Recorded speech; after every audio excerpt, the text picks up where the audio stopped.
Hi everyone, Dr. Emmy from Pain Free and Fit. Today we're going to be talking about part 4 of our 5-part series on how twisting can help with lower back pain while you walk.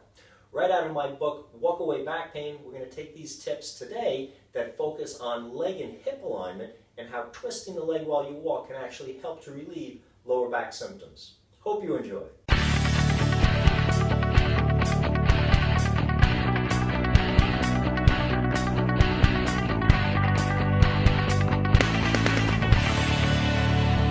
Welcome back. Today, part 4 of our 5-part series on twisting the body while walking to help reduce lower back pain. Today we're going to talk about the twist of the upper thigh or actual hip joint while we walk.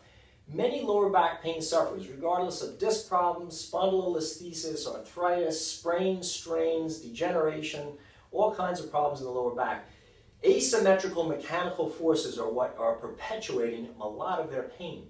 And we don't think about it, but the way we stand, the way we sit and cross legs, the way we just hang out and even walk, our most repetitive motion, full body during the day, has a lot to do with the hip mechanics and how that affects lower back pain. Most people, when they stand and they walk, they should have their feet either facing straight forward or turning out at a slight up to 7-degree angle. People that have a leg or a foot that angles out more than 7 degrees have a tendency to have one side angle out more than another.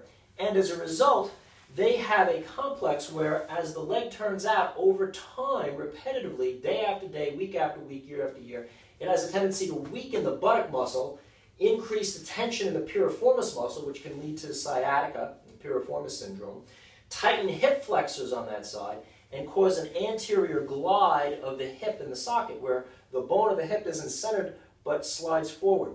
That creates tension in the hip flexors, particularly the tensor fasciae lata, which help to anteriorly tilt the pelvis, aggravating extension type pains, pains that are aggravated by leaning backwards, like spondylolisthesis, like Facet syndrome, like stenosis.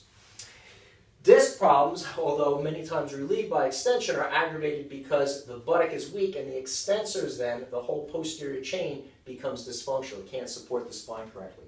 So regardless of what your doctor has told you your exact diagnosis is for your back pain, check to see if you have a tendency to have your leg angle out more than 7 degrees, either while you're standing or sitting. Where does this come from?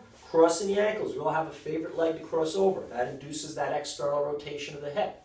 Crossing at the knee. Sleeping with one leg turning out. There's a billion posture and movement tendency habits that we get into that cause these problems.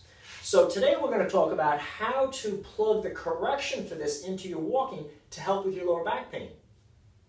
We take 5,000 to 10,000 steps a day on average. If you're not thinking about where the rotation is on that leg as you're walking, you're actually perpetuating this dysfunction.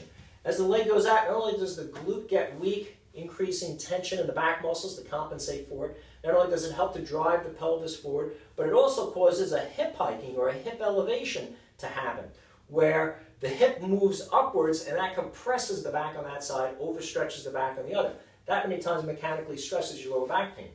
So what we're going to start thinking about is if you've identified that one leg has a tendency to turn out more than the other, either while standing, lying down face up, sitting, or even walking, we're going to think about in the swing phase of the walking cycle, which means that as that leg is behind us and is about to come forward, give a little thought to twisting that thigh inwards so that the kneecap is facing straight ahead.